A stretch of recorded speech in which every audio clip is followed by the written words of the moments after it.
আলহামদুলিল্লাহ বোন, আমি ভালো আছি। তুমি কেমন আছো? আলহামদুলিল্লাহ, আমিও ভালো আছি। তুমি কি ইসলামিক জ্ঞান অর্জন করছো?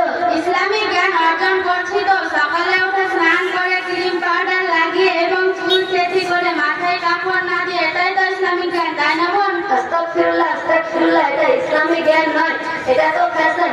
ইসলামিক জ্ঞান ওকে বলে যে সকালে উঠে ভোরবেলা ফরজের নামাজের পর কোরআন শরীফ তেলাওয়াত করা, তারপর মাদ্রাসা যাওয়া, আল্লাহ তাআলাকে রাজি করা, ইবাদত করা, এর নাম ইসলামিক শিক্ষা। বোন, তুমি ইসলামিক জ্ঞান অর্জন করে কি পাও? নাউজুবিল্লাহ বোন, কি বলছো? বোন, তোমাকে কিছু প্রশ্ন করবো? অবশ্যই। তাহলে বলো তো, গোসলের ফরজ কয়টি?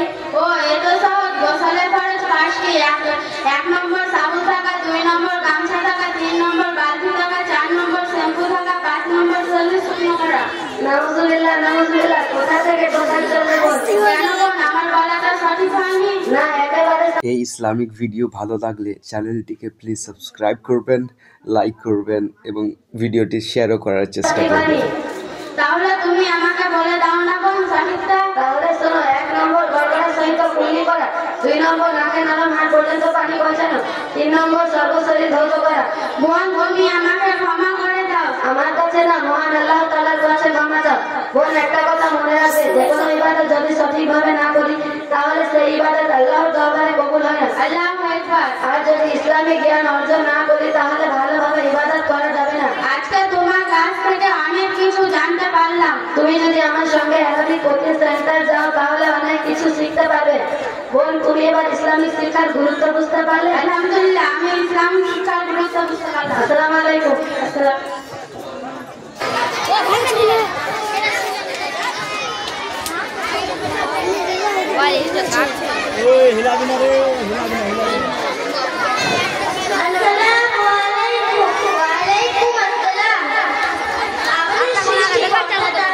আমাদের সৃষ্টিকর্তার নাম আল্লাহ। আল্লাহর 99টি নাম আছে। আল্লাহর 99টি নাম মুখস্থ করার মুখস্থ করে যদি কেউ আমল করে তার বিনিময়ে জান্নাত। ইমানের সর্বোচ্চ শাখা কি? ইমানের সর্বোচ্চ শাখা কলিমা লা ইলাহা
3 নম্বর হযরত মিকাইল আলাইহিস সালাম, এর কাজ হলো বৃষ্টি বর্ষণ করা। 4 নম্বর হযরত ইসরাফিল আলাইহিস সালাম, এর কাজ হলো সূর ফোঁকা। আচ্ছা বোন, তুমি এগুলো কোথায় থেকে শিখলে? আমি আরবি কোচিং সেন্টারে শিখেছি। কোচিং এ কি কি বিষয় নিয়ে পড়াশোনা করানো হয়? 1 নম্বর শুধু কোরআন শরীফ শেখানো হয়, 2 নম্বর ফিরাজ শেখানো হয়, 3 নম্বর ইসলামিক জ্ঞান শেখানো হয়, 4 নম্বর নবী পাক কিভাবে চলাফেরা করতো সেগুলো শেখানো হয়, 5 নম্বর ইসলামের ব্যাপারে অনেক কিছু শেখানো হয়, 6 নম্বর ভালো ব্যবহার শেখানো হয়, 7 নম্বর নামাজ শেখানো হয়, 8 নম্বর মা বাবার সাথে কিভাবে চলাফেরা করতে সেগুলো শেখানো হয়। জাযাকাল্লাহু খাইরান। জাযাকাল্লাহু খাইরান। মাশাআল্লাহ, অনেক সুন্দর।